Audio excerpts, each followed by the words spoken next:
113 mark എന്ന് പറഞ്ഞാൽ ഈ പ്രാവശ്യത്തെ നീറ്റ് ക്വാളിഫിക്കേഷൻ. അതെ, ആ ക്വാളിഫിക്കേഷൻ ഉള്ളവർക്ക് വരെ ആക്ച്വലി BAMS ഒരു സീറ്റ് കിട്ടിയിട്ടുണ്ട്. എന്നിട്ടും ഇനി സീറ്റ്സ് കിട്ടാൻ വേണ്ടി ആളുകൾ പെൻഡിങ് ഉണ്ടോ? അത് ഒരു ചോദ്യം തന്നെയാണ്. ഇനിയിപ്പോൾ സ്ട്രേ വേക്കൻസിയാണ് വരുന്നത്. അപ്പം ഇതുവരെ നിങ്ങൾക്ക് സീറ്റ് കിട്ടിയില്ലെങ്കിൽ അത് നമ്മൾ ഓഫ് ഷീറ്റിൽ നമ്മുടെ മാത്രം മിസ്റ്റേക്കാണ് അല്ലേ? അതെ, 113 വരെ അലോട്ട് ചെയ്തിട്ടും കേരളത്തിൽ 25 സീറ്റ് ലെഫ്റ്റ് ആയിരുന്നു അലോട്ട്മെൻറ്റിൽ കൊടുക്കാൻ വേണ്ടി. ജോയിൻ ചെയ്യാത്തതല്ല, 113 വരെ ഓപ്ഷൻ കൊടുത്ത് എല്ലാവർക്കും സീറ്റ്സ് കൊടുത്തിട്ടും ഒരു 25ഓളം സീറ്റ്സ് പെൻഡിങ് ആയിരുന്നു. അപ്പോൾ നിങ്ങൾക്കൊരു കോളേജിൽ അലോട്ട്മെൻറ്റ് കിട്ടിയിട്ടില്ല, നിങ്ങളുടെ മിസ്റ്റേക്ക് തന്നെയാണ്. നമ്മൾ പല കോളുകളും വരുന്നുണ്ട്, സാർ എൻ്റെ റാങ്ക് ഇപ്പം 33,000 ആണ്, അല്ലെങ്കിൽ 37,000 ഉള്ളവർക്ക് അലോട്ട് ആയിട്ടുണ്ട്, അതെന്താ അങ്ങനെ?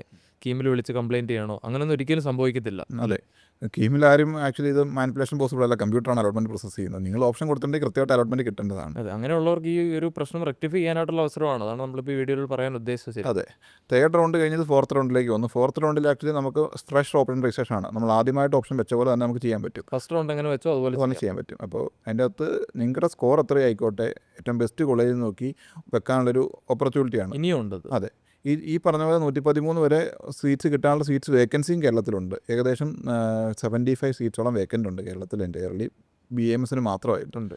സോ അതിൻ്റെ ഓപ്ഷൻസ് കൃത്യമായിട്ട് അറേഞ്ച് ചെയ്ത് കഴിഞ്ഞാൽ ആർക്കും ഈ 113 മാർക്കുള്ള ആർക്കും സീറ്റ്സ് കിട്ടാനൊരു പോസിബിലിറ്റി ഉണ്ട്. എന്തെങ്കിലും ഡൗട്ട്സ് ഉണ്ടെങ്കിൽ കോൺടാക്ട് ചെയ്യുക. Thank you.